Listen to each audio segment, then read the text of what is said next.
ஒரு கோவிலில் பல லட்சம் கோடி ரூபாய் மதிப்புள்ள பொக்கிஷங்கள் இருக்கின்றன என்றால் நம்புவீர்களா? அந்த கோவிலில் ஒரு அறை மட்டும் இன்று வரை திறக்கப்படாமல் இருப்பதாக கூறினால், அந்த அறையை திறந்தால் பேரழிவு ஏற்படும் என்று மக்கள் நம்புகிறார்கள் என்றால் இது கற்பனை அல்ல. இந்தியாவின் மிகவும் மர்மமான கோவில்களில் ஒன்றான பத்மநாப சுவாமி கோவிலை பற்றிய கதை.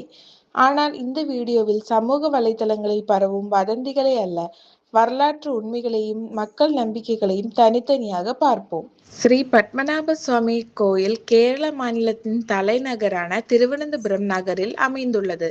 திருவனந்தபுரம் என்ற பெயருக்கே அனந்தன் மீது உறங்கும் பெருமானின் நகரம் என்ற பொருள் உள்ளது. இங்கு மகாவிஷ்ணு ஆதிசேஷன் மீது பள்ளி கொண்ட நிலையில் பத்மநாப சுவாமி என்ற திருநாமத்தில் அருள் பாலிக்கிறார். இந்த கோவில் 1000 ஆண்டுகளுக்கும் மேலான வரலாற்றை கொண்டதாக கருதப்படுகிறது. 18ஆம் நூற்றாண்டில் அனிழம் திருநாள் மார்த்தாண்டவர்மா என்ற மன்னர் தனது முழு அரசையும் பத்மநாப சுவாமிக்கு அர்ப்பணித்தார். அதன் பிறகு அவர் தன்னை பத்மநாப தாசன் என்று அழைத்து கொண்டார்.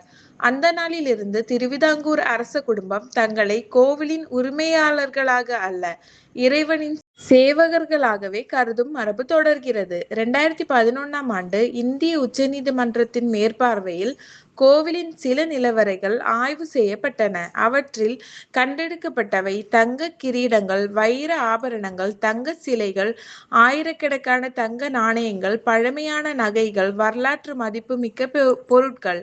இவை அனைத்தும் உலகம் முழுவதும் பெரும் கவனத்தை ஈர்த்தன.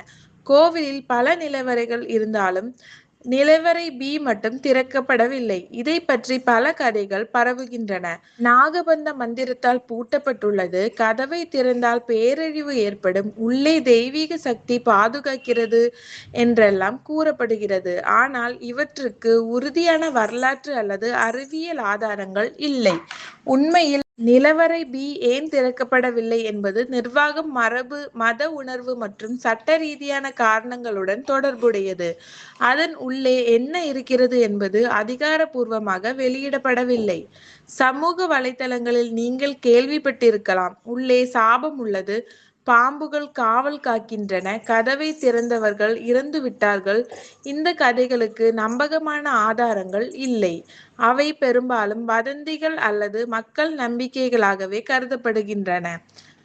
பத்மநாப சுவாமி கோவில் வெறும் பொக்கிஷங்களுக்காக மட்டுமல்ல, ஆன்மீக பாரம்பரியம், திராவிட கட்டிடக்கலை, பழமையான ஓவியங்கள், அழகிய சிற்பங்கள், பல நூற்றாண்டுகளாக தொடரும் வழிபாட்டு மரபு, இவையே அதன் உண்மையான பெருமை. ஒரு கோவிலின் மதிப்பு அதன் தங்கத்தில் இல்லை, அதன் பாரம்பரியம், பக்தி மற்றும் வரலாற்றில்தான் உள்ளது. பத்மநாப சுவாமி கோவில் இன்று வரை உலகை வியக்க வைக்கும் மர்மங்களை கொண்டிருந்தாலும் உண்மை மற்றும் வதந்தியை பிரித்தறிவதே நம் பொறுப்பு. இந்த வீடியோ உங்களுக்கு பிடித்திருந்தால் லைக் செய்யுங்கள், உங்கள் கருத்துக்களை கமெண்டில் பகிருங்கள். மேலும் இது போன்ற வரலாற்று மற்றும் மர்ம வீடியோக்களுக்கு சப்ஸ்கிரைப் செய்ய மறக்காதீர்கள். நன்றி.